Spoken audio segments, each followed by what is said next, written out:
Coming up, how sweet a back-to-back can be. Let us count the ways. The Brooklyn Nets set records all over Barclays as the Nets dismantle the Chicago Bulls at home. We talk about raining down threes and another victory, all coming up next. You are Locked On Nets, your daily Brooklyn Nets podcast. Part of the Locked On Podcast Network, your team every day.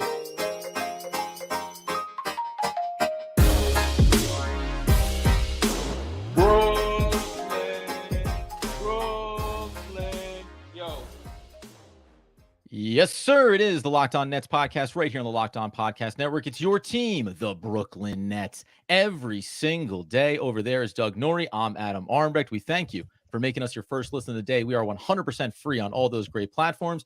And let you know today's episode is brought to you by Prize Picks, the easiest and most exciting way to play daily fantasy sports. Go to prizepicks.com/LockedOnNBA and use promo code all lowercase LockedOnNBA for a first deposit match up to $100. And Dougie, never in doubt as the Brooklyn Nets set some home records from beyond the arc, just like we knew they would against Chicago.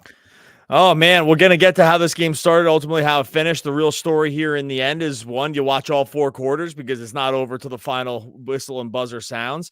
And the Nets went out there and did what a strategy that has been the thing that they basically wanted to live and die with this season, and that's shooting threes. And, based on their personnel, based on who they have, we've advocated many times that this should be the strategy for them, sort of, outside of a few different matchups. But for the most part, they should go out there and shoot as many threes as possible, because that is probably on a night-to-night basis going to be one of their very best chances of winning. And when you're without Nick Claxton, you're probably just going to end up getting another shooter more minutes more than anything else. And the Nets just went out there and absolutely crushed it. 25 for 53 from beyond the arc, 47.2%. Set the all-time home record. We're 4 away from the all-time just NBA record, playoffs or regular season, which was 29 by the Bucks. Just in the end, 118-109. And you just really can't ask for much more. Like, they needed to go in and win this game on the back-to-back. They did it on the thing that's been one of the things that's worked out for them really well this season.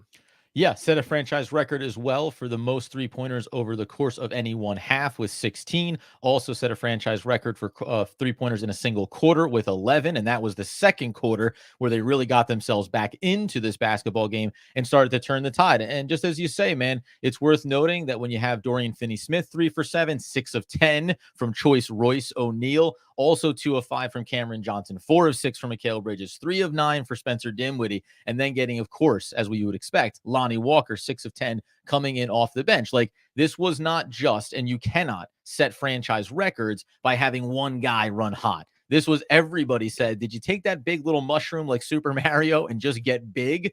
Everybody did, and it swung the tide in a game against an opponent that needed to be a win and certainly did not start out looking like it was going to be. But on a back-to-back, Brooklyn really came through. The thing about this strategy the Nets have employed this season at times when they've really, sort of gone above and beyond with that 53 three-pointers is just an unbelievable number to take in regulation, is that this can sometimes be a frustrating approach from a fan standpoint, right? Because you're just not going to hit a good number is, in the 30% range. So it just means that you're going to miss more than you make, right? Yep. Like, that's a frustrating experience as a fan at times to watch that strategy play out, especially when it's like not Steph Curry and Klay Thompson and guys like that, actually the ones that are up there shooting the basketball. So I understand why sometimes folks don't want to get into this, because again, it's like sort of like watching a hitter in baseball. It's like more often than not, that thing is going to end with you being disappointed. The difference here is that the thing's just worth an outsized amount of points, right? 50% more points than 2-pointers. And that's why the math ends up winning with this. But when you get a game like tonight, where it starts off really rough, which we'll get to, and ultimately just then you feel like you can't miss. It's like one of the best feelings in the world. Like, watching this happen, you can hear it.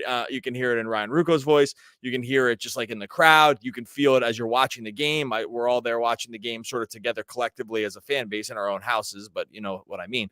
And you can just sort of feel this energy with it. And that's the thing, you can feel this strategy can feel the lowest of lows at times, but when it's all going down, it literally A, feels like the team's never going to miss, and B, it's just the best way to pile on points and actually take a game that looks like the nails are already in the coffin and flip it in kind of no time at all Yeah. into a blowout win.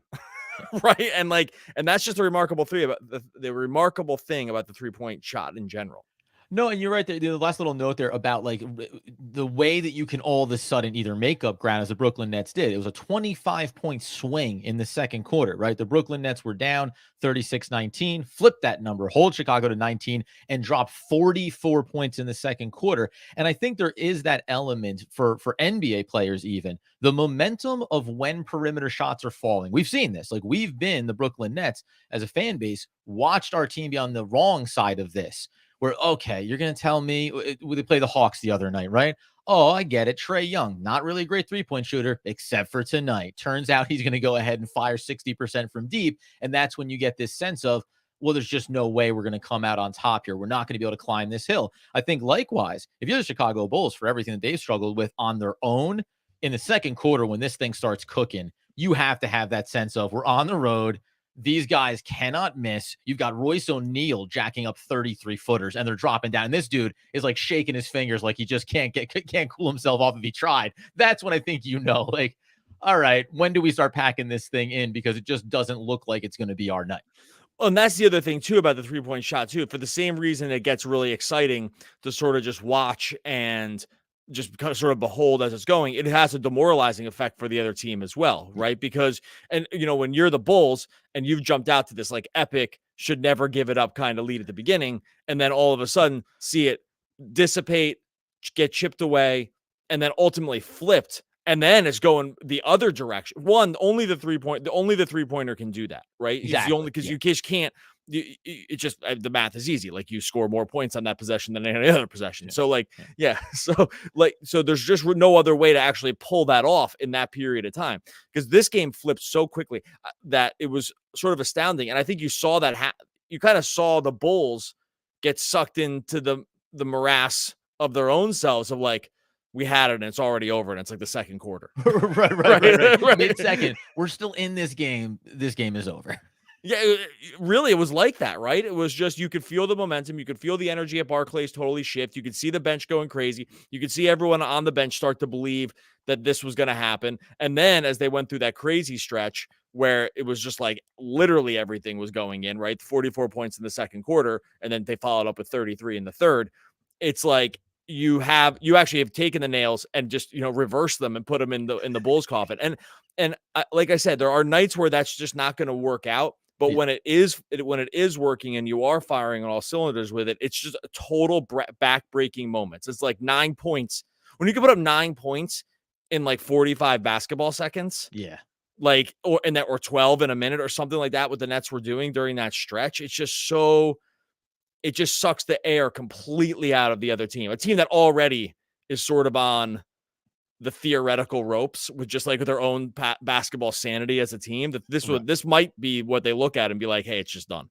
The borderline debilitating when you see that happening from the opposition. Coming up here in a second, the 118-109 victory for the Brooklyn Nets over the Chicago Bulls at home. We'll get into a couple other key stats here, some takeaways from what happened early, how they turned the tide, defensive adjustments that were made, and maybe even, yes, some guys we look at and say bigger roles could have been assumed here. We'll get into that coming up next. Before we get to that, we'll tell you about our friends over at Prize Picks. Prize Picks is daily fantasy just made so easy. That's because they took all the fun parts of fantasy, removed the more difficult parts, and just put it together in an app that's just basically built for sports fans. All you're doing on Prize Picks is you're going more or less on the player projections from Prize Picks. So you're not like wrangling with salaries. You're not trying to just figure out if you're playing different sharks in the water out there in the DFSC. No, it's just you versus the Prize Picks projections on the stats that like basketball, points, rebounds, assists, blocks, steals. Just going more or less on the numbers Prize Picks is put out there. You combine 2 to 5 picks together, you can make up to 25 times your money during basketball. You can even combine it with football too. Like, you can just, put in a play for more on a Nets player and then go over there and just go less on the Giants players. That's just where we are these days when it comes to just the different New York sports teams, even though they got the W today. Prize Picks took all the fun stuff in fantasy, put it all together in an app that's very, very easy to use and just a lot of fun on a daily basis. All you have to do right now, you go to prizepicks.com/LockedOnNBA. Use the code LockedOnNBA for a first deposit match up to $100. That's prizepicks.com LockedOnNBA. Use the code LockedOnNBA for a first deposit match up to $100. Prize Picks is daily fantasy sports made easy. All right, so as we continue the 118-109 home victory for the Brooklyn Nets, we remind you guys that if you're over there on YouTube, you'd find out that Locked On has launched the first ever national sports 24/7 streaming channel on YouTube. Locked On Sports Today is here for you 24/7, and all those big breakdowns across every single major sport is going to have the local experts you're used to on the network 24/7. That's 24 hours a day. That's 7 days a week. You go ahead and search Locked On Sports Today on YouTube and subscribe for that first ever national sports 24/7 streaming channel. And we also say hello to all of our friends live over on YouTube, where we're always appreciative, clamoring today, Doug, for us to get going on this post-game live podcast. Greatly appreciate to see everybody in there. Here's some big numbers, Doug.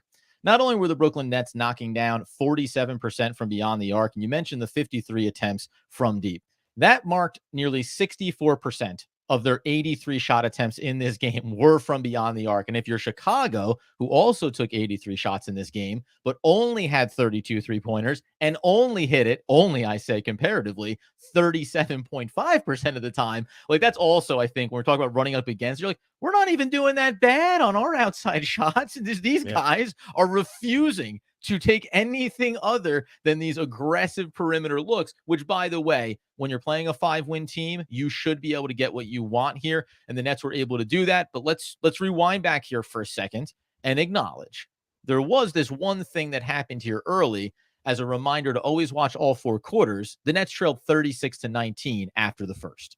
This was a very, very rough one to watch, right? You On sent text me for exchange, Doug. I did send some things your way. There's a hilarious text exchange from Adam and I, where we're both basically lamenting the start of this game. Adam and I were hanging out during the day today with family and stuff, and then go home, and it feels like it's over. Look, I'm with everyone out there. Like we're all on the same page with this, right? Like I think Adam and I have a steadier hand than most with this. I think that comes from talking about the team every day. If you have an unsteady hand around this stuff, you will go crazy. But I think even with that, no reasonable person could ever watch the first 5 minutes of this game and think that anything good is happening. There's just no way to do it. Like they're getting absolutely killed. It's down 34-13. It looks like the Bulls themselves will never miss a 3. They're on their way to making some kind of record. Like they went 8 for 10 or something like that to start the game. And it's as bad a start as you can possibly have. I'll flip that and say, at some point you have to credit this team a lot. Yes. With staring down the barrel of that.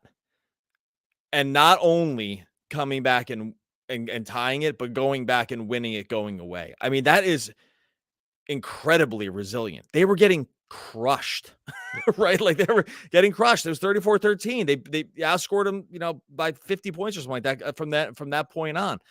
It was really, really tough to watch. We can go through some of the reasons why it started off that way. But in general, it's also a good reminder to say there's a reason they made this game 48 minutes and not 9. Right. And this was one of those reminders. There's a reason why there's no mercy rule at the NBA level, right? You don't call mercy rule after the they first might have, 12 right? minutes. Like who would, like they might have and just said, hey, it's the back-to-back, we're getting crushed. Like, I mean, they wouldn't really have, but but this is where you start thinking about it. and even in that, because I want to talk about what wasn't working necessarily early here, but in that second quarter, even then, because you say steady hand, and I think we have that. So I was like, man, this is just what a disastrous way to start this game is really what it was. Then when they surge in the second quarter, there was still a part of me, as you mentioned, the back-to-back, you go, okay, but one of the ways that you screw up what feels like a scheduled victory is by coming out so poorly in the first quarter that you have to overexert, right? It's not just 12 NBA minutes. It feels like it's 16 because you had to really put the throttle down. And there was still this thing about, okay, when you come out of this break here, and it's why having the lead at the half really mattered and growing that going to the break, because there was still this world where, okay, do the legs get a little bit tired here in the third quarter? Does Chicago have a little bit of juice? And all of a sudden, you can't get across the finish line. We talked about this a couple games ago saying, hey, Jock Vaughn said this is going to be a gritty team. You're going to have to earn every victory. It goes the other way too. When you feel like you should be getting wins, there's a gut check time here. And I think when you have some veterans like a Dorian Finney-Smith or Royce O'Neale, obviously behind the likes of Spencer Dinwiddie, Mikal Bridges, but there's always a pride thing here. we're getting beat up by a team that is looking to move their best player and dismantle this thing. Like, let's get it together. And it was really good that they flipped that switch after the first quarter. That being said, decisions were made here, as Nick Claxton was out for this game. Lineup choices had to be made, and we can take a step back and reflect on whether or not they executed properly early in this one.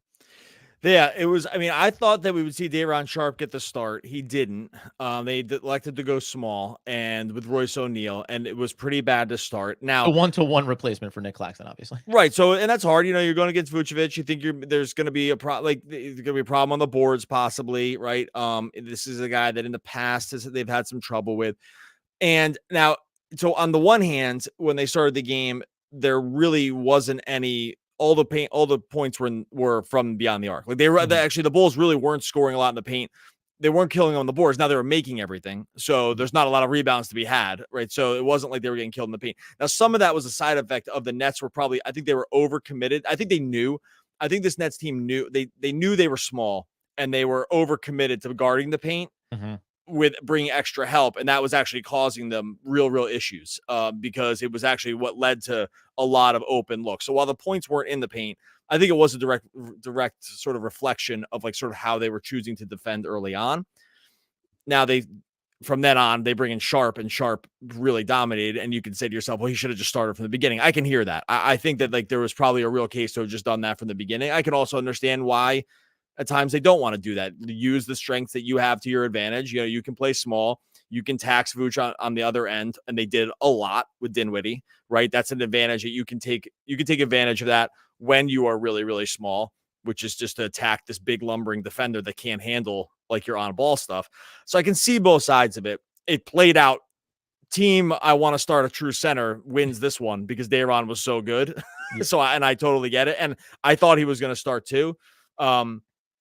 But that's probably what ended up flipping it. So I don't know. Were you surprised that he didn't? Were you surprised he didn't start? I mean, Jacque Vaughn did end up just kind of rolling with him a lot after that. Yeah.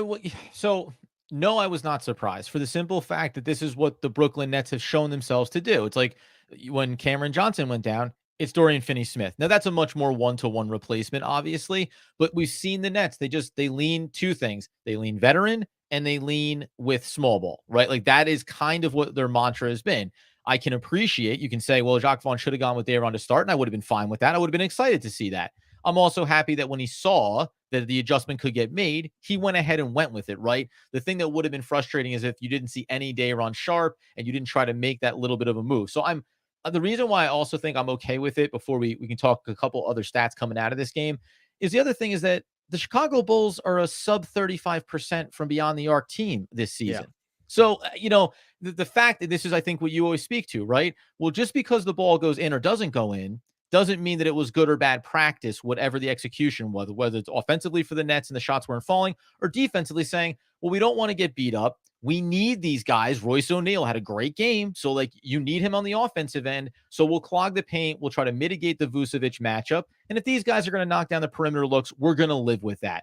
And guess what? It kind of does come out here in the wash that having Royce O'Neale out there for big stretches and Dorian Finney-Smith and waiting to go to Day'Ron is really what allowed them to get back into this game in the second quarter. Though I suppose, and you'll answer this question after the break, Doug, maybe they wouldn't have been down so far had they gone with a little bit of an adjustment. We'll discuss that and closing thoughts on this victory for the Brooklyn Nets in just one moment. All right, before we get to that, I'll tell you about our friends over at FanDuel. No better time to get in on the action than right now on FanDuel. New customers get $150 in bonus bets with any winning $5 money line bet. If you had the money line on the Nets going into this one, you were feeling, like we said, real bad to start. But this is why you got to have a steady hand with this, because ultimately that $5 money line bet win, which the Nets ended up pulling off, would have netted you $150.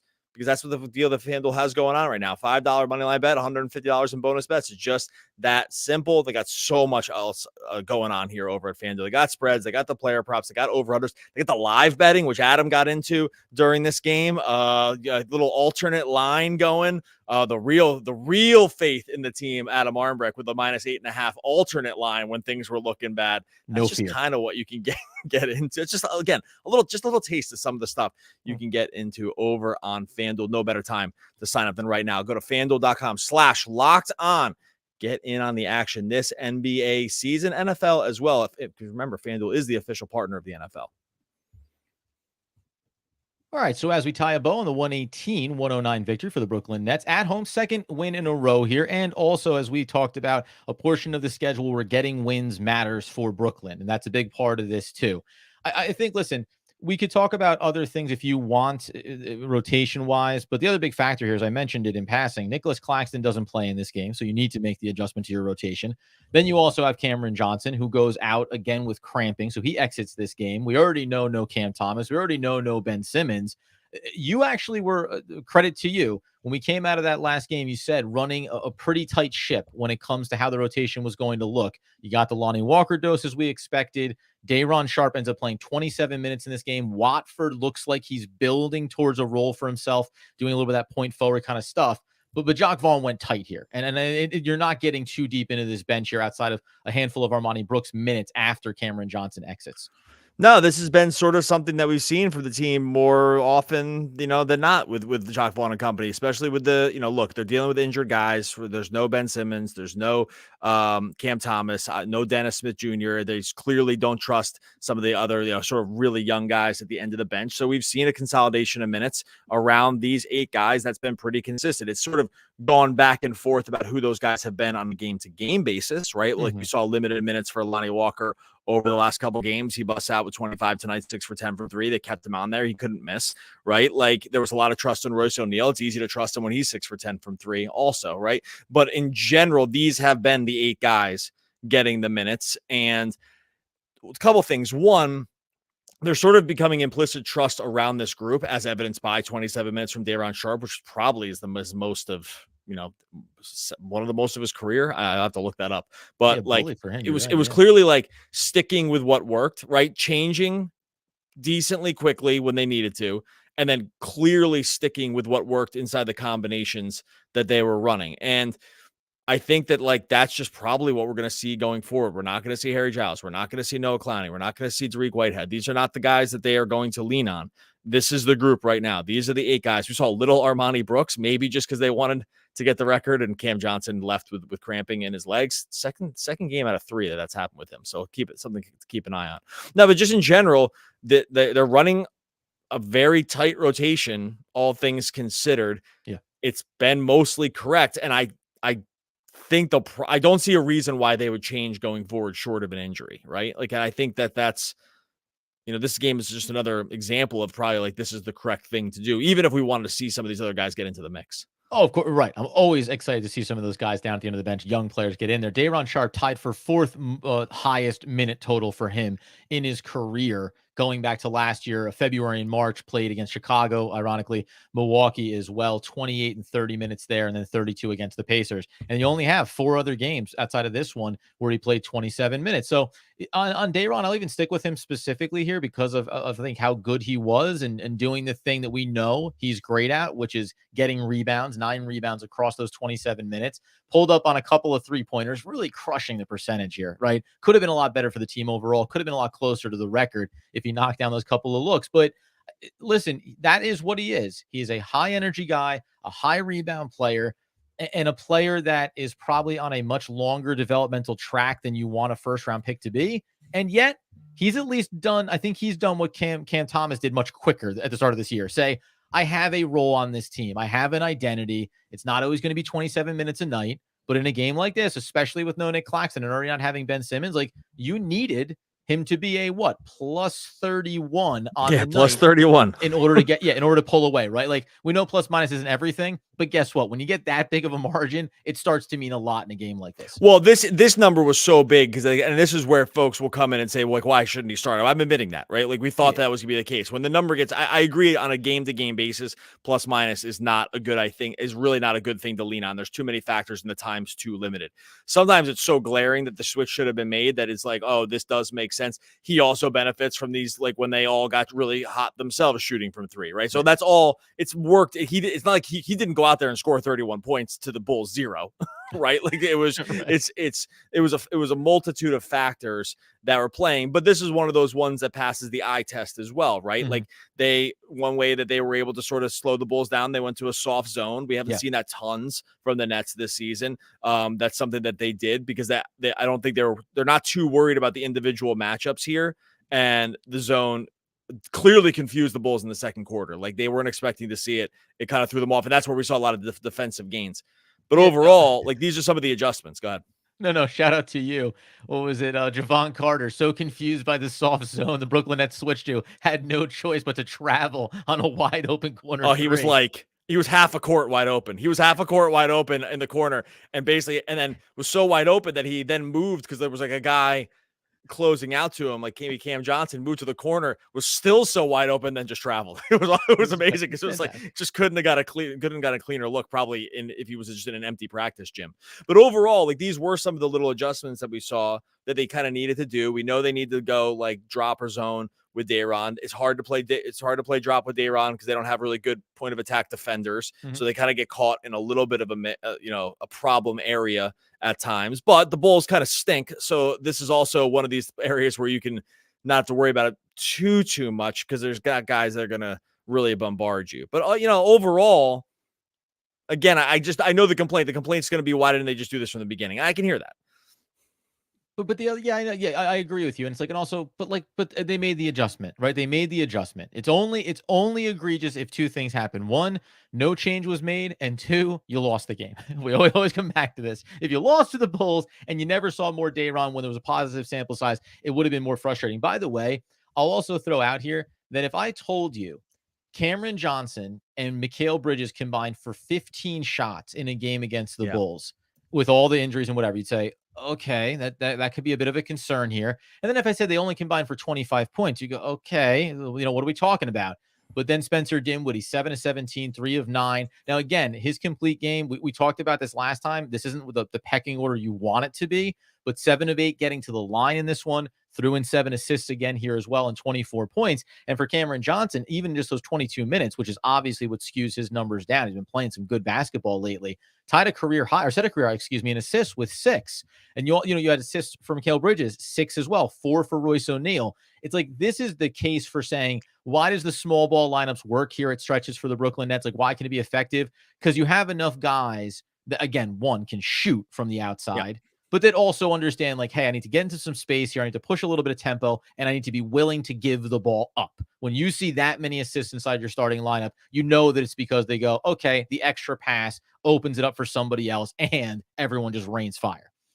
Yeah, right. Everyone's making all their shots, but they're also able to beat first defenders, right? Like the Bulls were a little bit scrambling. We saw at times too, like they really played. Like once they had things going, they gave Vooch a lot of problems because they were having Dinwiddie go at him a lot one-on-one. They wanted to get that matchup like that. When you play 5 out, like you can start taking advantage of that, of guard to big sort of mismatch that they had going with him. But overall, I think, this is the case. It's why you see different lineups sort of mixed and matched along the way. Why I think that there's cases to be made for all kinds of different lineups, and which is why they do run they're trying to mix and match these things around.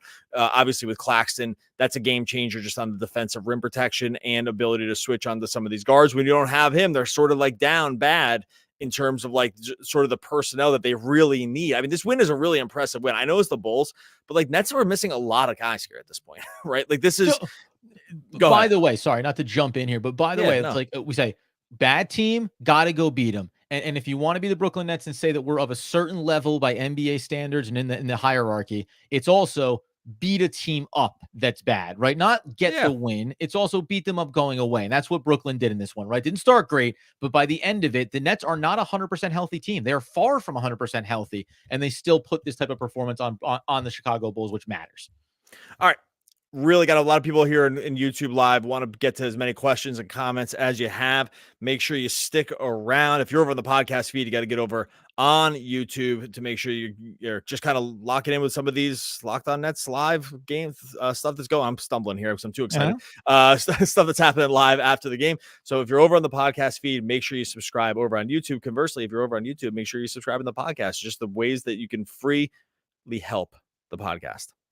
Now, by the way, man, raining threes leads to more points, and that leads to victory. And that's why a guarantee of rain always comes with a promise of sun in weather and in life. A sweet, unknown poet.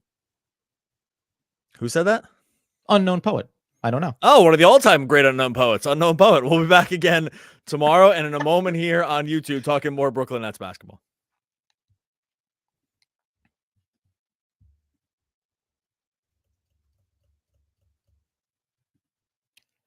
Ah, yes. When the post-game podcast ends, the post-game podcast begins live on YouTube with you, the fans, hitting a wide-ranging scope of topics from the most recent game to coming up tonight, the ESPN Power Ranking Index. Are we sure that the Nets shouldn't be considered a top 10 team? We dive in on that coming up next. You are Locked On Nets, your daily Brooklyn Nets podcast. Part of the Locked On Podcast Network, your team every day.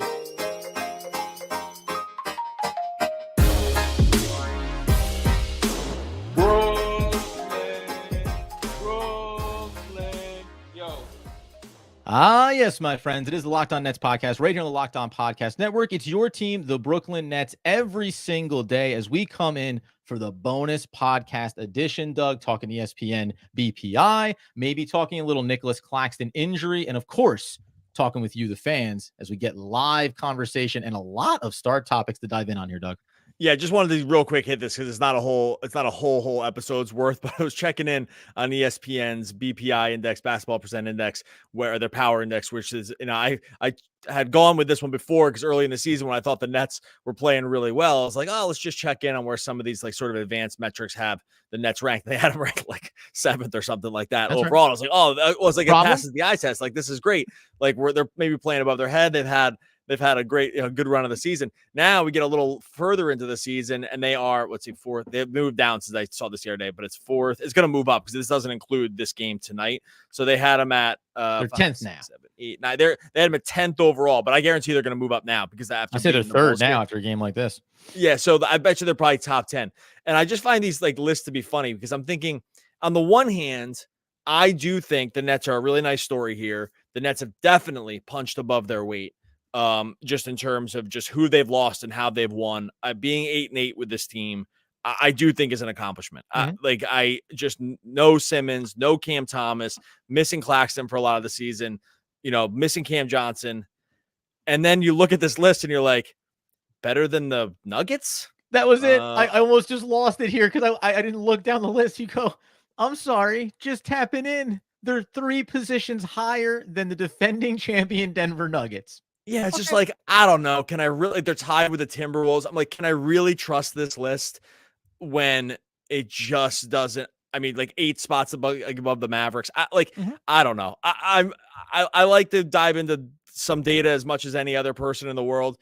Sometimes, as someone that's done projections and stuff before and still does them now, sometimes your stuff spits out a number and you're like, I might want to just go take a look to make sure I carried the 1 here because I don't know.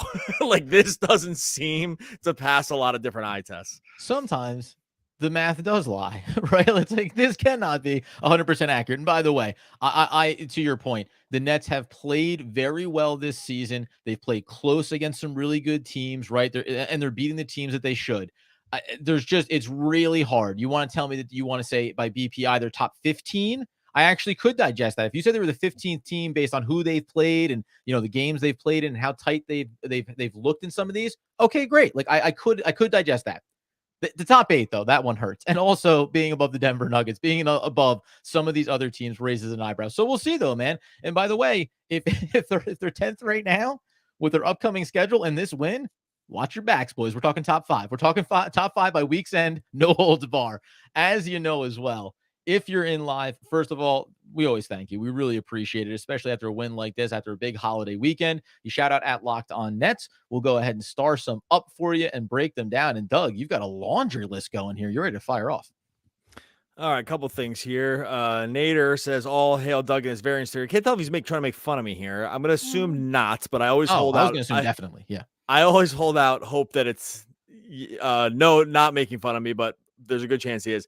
I think this is referring to like the 3-pointers and high 3-pointers are having high variance, and that's a high variance approach can lead to high, big swings, high and low. I'll always go for it because I think you want to put yourselves in most positive EV situations. And when you have a team that is not as talented as a lot of other teams, you should actually embrace variance more than not. It's when you try to get down in the muck and the mire with these things that actually ends up looking worse. So I do embrace it, even if you're making fun of me, Nader. Even if I'm being made fun of, I still appreciate it. By the way, I'll clarify too. You mentioned it there. I went on the money line in this game early, live betting, and I also went on that -8.5. And it was predicated on what Doug preaches. Listen, this team should keep shooting threes. They should never stop shooting threes. And I just heard that Doug voice inside my head, and I said, "That's it. Go for it." Well, that is the time to do it. When a team is shooting 80% from three on like 10 threes, and the Nets were like 20%. It's a lot of times not going to work for. Those are just the times to do it because those are not sustainable, especially too. It's like, hey, where are your priors in this one? If we started over, the Nets the better team. Okay, sure. Well, that counts for something, right? And is one team doing something at a totally unsustainable rate? Okay, double check there. And so at that point, and then is the other team significantly underperforming against their own average from beyond the arc? Of course, right? Those are just the times. And by the way, like a lot of the book, I mean, these books, they haven't just stumbled upon this theory either. Like the lines was not, it wasn't set at -20 at that point. It was probably like real number was probably like -7.5 or something is my guess. I don't know. I wasn't looking at when you were looking at. I know you went the other way in the alternate line, but those are the times to really embrace it because, and it sucks and it feels like it could never in a million years happen, but it just can. Like that's why these things can just flip quick. And by the way, when I was doing this in real time, we'll move on to these other questions here in a second, but I was debating because the numbers are moving in real time as the game is going on. So I was sitting there, I go -8.5, baby. I'm going to lock it. And then, you know what though? -9.5 is a little bit sweeter here. Maybe I should. And then you look at the final score. I was like, oh, baby, way to dodge it. Because I would have been all time livid if I was like, why tease yourself that little extra point? Man, we're just trying to have fun. All right, just make sure Nader said it wasn't sarcasm. All right, let me get a couple ones. All right, so I saw this come up a lot during the game. Small ball is okay sometimes, but not saying never do it. But are we competing for a title? Who thinks small ball will beat Milwaukee or Boston? Okay, hate to burst your bubble here, Greg. Nets are not winning the title here, and that's just not a hot take. That's just the truth. So at this point, the goal is to try to make the playoffs because they don't have their pick, and be really competitive in the best way possible.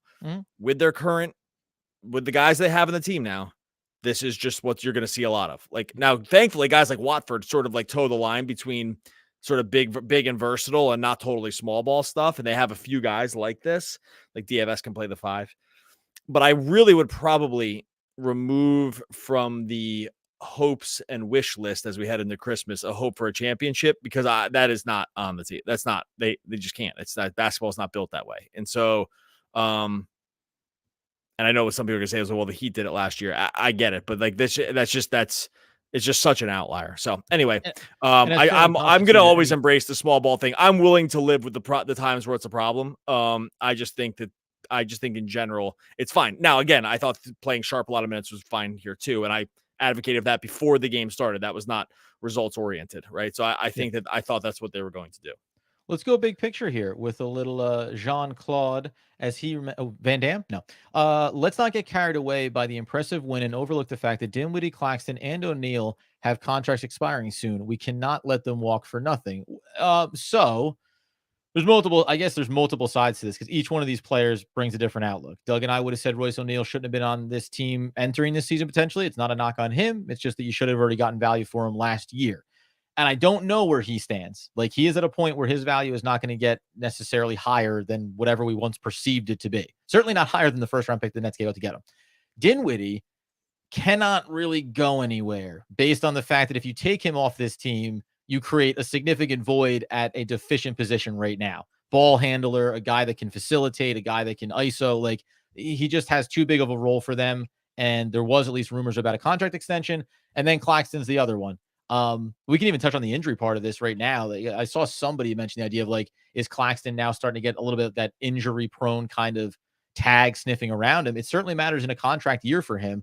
he's the guy that you can go all the way to the offseason with and still extend if you want to. The other two guys could be walkables. Yeah, it's a little weird with that because he was a late scratch in this one, late Yeah. add to the injury report, even though he did get hurt last game, but he came back in. So, And he was questionable. Like earlier in the day or yesterday, it was questionable, but then it was a very late scratch coming into the game, as you said. Yeah, I don't know if he maybe just tweaked something in warmups or something, or just like stiffened up on him. I don't think actually this is going to be an extended absence. I guess if it was, I would start having concerns. I don't really have big concerns after this one, just over the timeline of how the injury sort of took shape.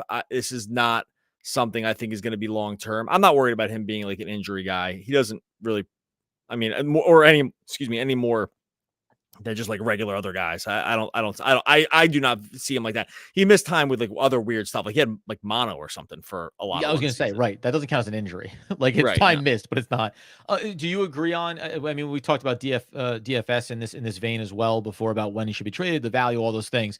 But do you agree that inside of these three guys that Royce O'Neale would be the one player you'd say, yeah, you should try to move him if you can. But the other two guys are probably going to be either a walkable in Dinwiddie and either an extension. Like I know we've had this discussion before, but I just don't see it likely that this organization, again, based on the way the organization feels about it, that this is going to be something that you're going to see them move all three of these players before the deadline because they're on expiring contracts. No, I don't think they're going to. I would think very hard about doing it, though. I think that they really are in a tough spot here with how they are just built and what they have in terms of assets. O'Neal has to get traded. So I think he's the one. He's the come on. Like it's personally, I would trade Dinwiddie too and just kind of take whatever. And I would think real hard about trading Claxton. Now, that one's a little different because the price would have to be pretty big. Mm-hmm. And it's weird though, because he's in a contract year, and like the other team that's trading for him is going to want to know that they have a good chance to re-sign him. Probably, there's a lot of teams I can see him fitting with. Mm-hmm. That probably fits like a real championship timeline more than the Nets are going to be on. It's not going to be popular, but I would think very hard about trading him, and I think that's going to be a real. We don't probably do the whole thing now, but no. Come trade deadline, we'll probably do multiple episodes about like what would that look like. Not to say they have to do it, but you have to at least consider it, I think.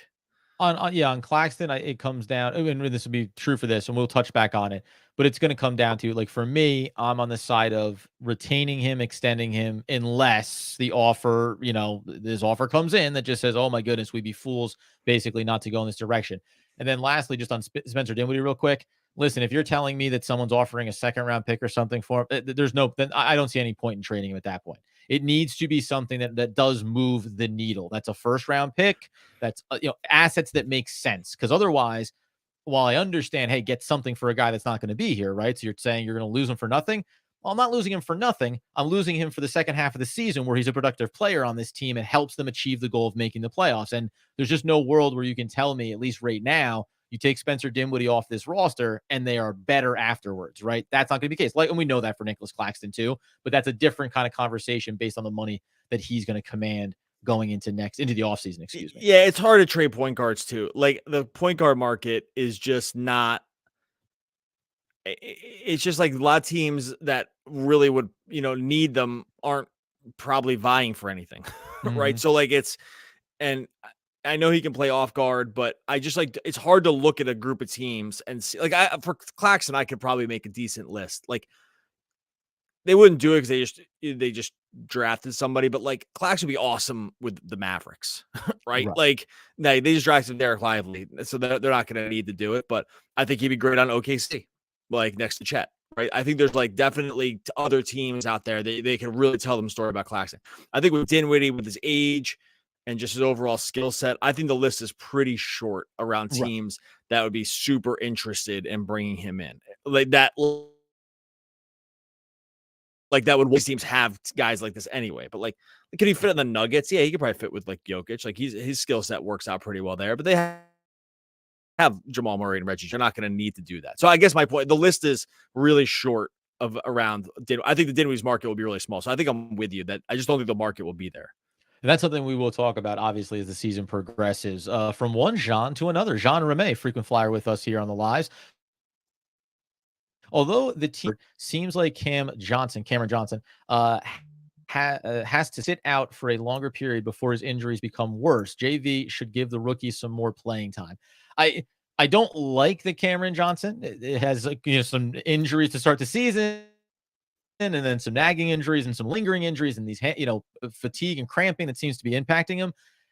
And I'm also a pro rookie guy. But if you're talking about winning basketball games right now in the short term, Cameron Johnson being healthy and being on the court is what matters. You don't want to risk making it a longer term injury. But I just can't see this world. I don't know. Maybe, but sitting him down now just doesn't make sense. He needs to get into shape. A lot of this just feels like that too. He played with Team USA, but not a ton. Comes into camp, has a little bit of an injury, cramps, hamstrings. Those are usually conditioning sometimes issues that come up, and you can't get into game shape without playing in games. Yeah, I don't know. The cramping thing's weird. It's not like something that happens too often. So I don't know. Whatever. Hope Maybe he had too much to eat on Thanksgiving. I experienced that. I almost called out of the podcast. I thought, ooh, a little too many brownies for Uncle Adam here. Maybe hurt myself a little bit. I hope not the case. And I do also like in all of these discussions, some of the stuff I'm like, what happens next, and the younger player saw Derek Whitehead make his debut. Like those are things that always get me excited. And I also have to temper myself around two 19-year-old kids showing up, late in a blowout game.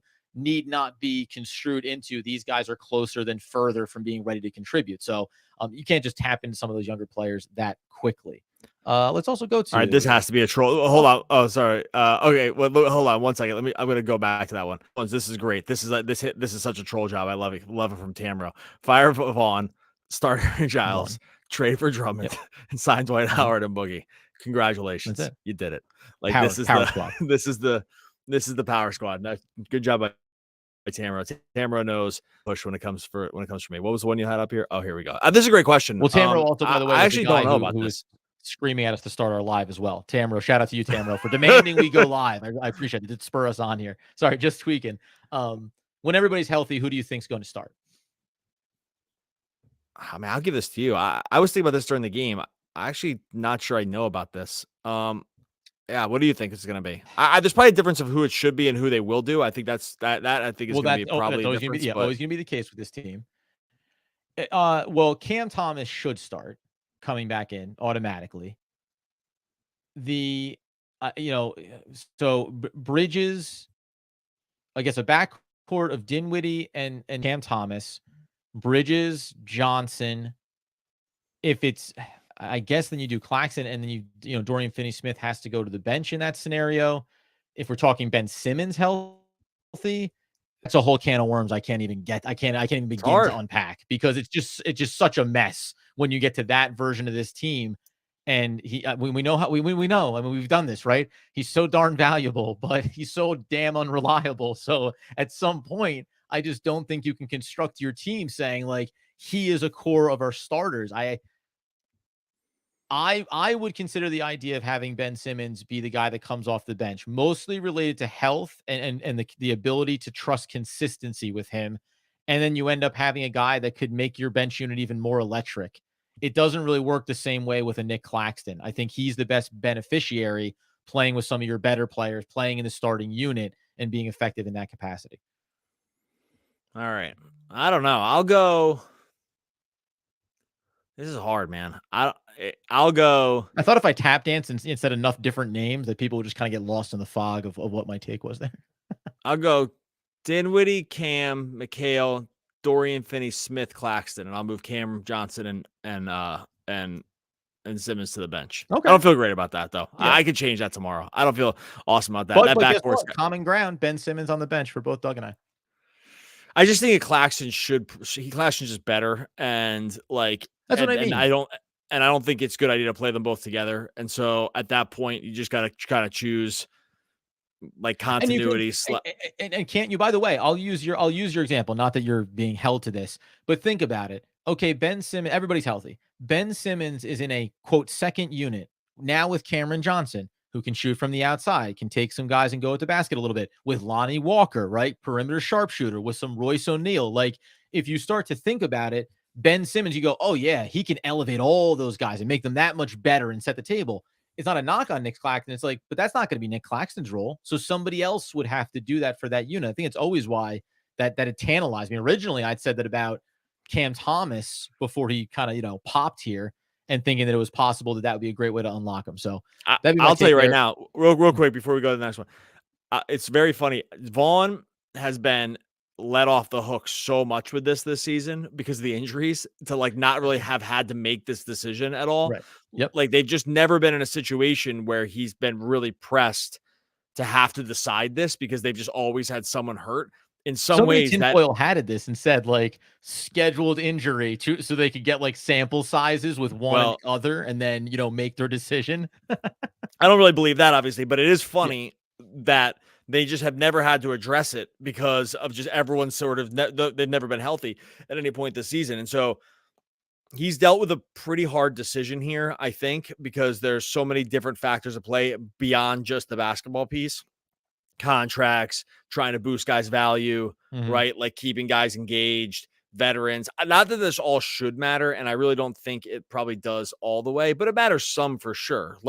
I mentioned Cam Johnson coming off the bench. There's no way that's going to happen, right? They just signed him in the offseason. He's going to start. So, if anything, I think what's going to happen, and it's going to drive people totally bonkers, is that they're going to move Cam Thomas to the bench, and Cam Thomas will be the sixth man. And now, okay, I will say one thing. If let's say Vaughn were to do that, the lineup of Dinwiddie, McHale, Cam Johnson, DFS, and Claxton, that lineup has been awesome this year. It's their best 5-man. It's easily their best 5-man lineup. Now they were great last year too. That was the lineup they ran last year after the trade. Yes, and that lineup, I'll just look real quick. I'll do it real quick on the fly here. I got the lineup 117, 110 split last year, and I wonder. It was way better. It's way better this year. Yeah. Now the minutes are shorter, so it's gonna be thrown off a little bit this year. Just bear with me here. Stand by. I'm gonna have this in a second. But it is interesting when you bring that up, thinking about, like you say, the hierarchy of who gets rewarded here, right? The veteran, they're going to lean with the veterans, so everyone feels like Cam Thomas is already he's done it, right? He's proven himself. You know how important he is. He's the highest point scorer for this team, and feels like he's the guy that can always get you buckets. And you've seen Lonnie Walker claim a 6-man role too, so it creates that flexibility. Go ahead. All right, so this is the unit, 397 minutes, 400 minutes. Just once again, Spencer Dinwiddie, Mikal Bridges, Cam Johnson, DFS, and Nick Claxton. 397 minutes, 117 offensive rating, 110 defensive rating, plus 7 net rating. Overall, pretty long sample. Right. There's numbers to say that is just a fine starting lineup. Yep. That lineup is just fine to start and to bring Cam Johnson or Cam Thomas off the bench. Now, I know people will just there's fans that already want to punch off on into the sun. So, this will just make them even crazier. But at least there is a statistical backbone that unit right there that I just mentioned is just a fine starting 5. And the not the pushback, but I remember talking about this going back to last season. The conundrum with that has been that lineup, for as good as the splits are, going back to last year, did not win more basketball games than they lost, right? That was always the conundrum. This unit plays great together, but they weren't able to win games. That can easily be washed away by the simple fact that you're a deeper team now, right? You have better players. Now Cam Thomas is ready to come off the bench. Now Lonnie Walker is ready to come off the bench, right? That alone is actually probably the difference maker here, where that group is getting great splits. And the problem last season was there's no one to hand the baton off to. So we lose this thing. Here comes Joe Harris. Here comes Seth Curry. Here comes Patty Mills. Here comes just guys who just, that's Vaughn's fault too, to some degree, right? These playing these, and they didn't have tons of options, but he was overly committed to these guys that was very clear that were 1 foot in the basketball grave or more than that, right? So that's on Vaughn. But just as for this point of this year, that starting 5 has just a decent sample size of being good. Yep. And I think if he brought in Cam Thomas off the bench and if he brought in Ben Simmons off the bench, it's just a team that would be really deep and has a lot of outs. And I think that that would still just be fine, even though it will probably drive some people nuts. Yeah, listen, that's the nature of the world. Scan through here real quick to see if we see anything else. Reminder that if you're watching this live, good for you. And thank you. That's what we love. So this is also, though, our Monday episode, which makes our Tuesday episode and our game preview episode is going to be all focused in on the in-season tournament game and what the Nets need to accomplish in order to try to punch their ticket into the second round. where everything becomes a lot more exciting from that standpoint. That's the next thing on the docket here, just as a little FYI. So we dialed in on that, the point differential and all that good stuff. Anything else that we want to hit here, Doug, before we close out? No, we're getting into the night here. I think that we can call it here. Really appreciate everyone and I can already see my comment about Cam Thomas going to the bench is driving people up a wall. I will say I'm positive. There's a bonus episode coming about this, I think, because there's a lot to flesh out on that. Like who should be. Yeah, we'll do starting, it closer when these guys like are all coming back, right? Like who the starting line. These guys, there's some. I mean, Cam's maybe getting closer. Ben Simmons, we know, is further away, so I don't think there's even a question of it. I mean, there will be a little bit of a question when Cam comes back, even now, like with Cameron Johnson back, and like who the starters are going to be. Look, I can see it happening in the chat here. It's like people, even the suggestion that Cam Thomas would go to the bench is not something anyone wants to hear. It's not an easy decision. I think it'd be fine for him to start too. All I was saying was if they did go that other way, I put Cam in the starting lineup, but if they did go the other way, I wouldn't, I wouldn't lose my mind about it. Right. What's that? You know why? Because I said I wouldn't lose my mind over. You know why?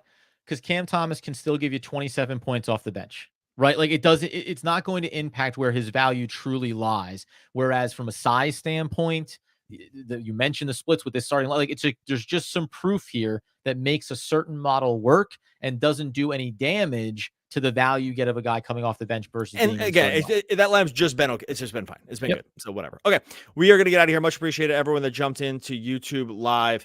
Once again, make sure you subscribe to YouTube if you haven't done already. Make sure you subscribe to the podcast, iTunes, Spotify, wherever you listen. If you haven't done that already, downloads will drive us showing up here every single day for free. And that is the way you can help us. It's totally free for you. And that's just what puts a little cheddar in our pocket. Just make sure you subscribe to YouTube. Make sure you subscribe wherever you listen to podcasts. I will not shave my mustache until the Brooklyn Nets lose. Oh, Adam Armbrecht, one of the all-time great poets. Yeah. We'll be back again tomorrow talking more Brooklyn Nets basketball. Basketball. Crumb catcher, basketball.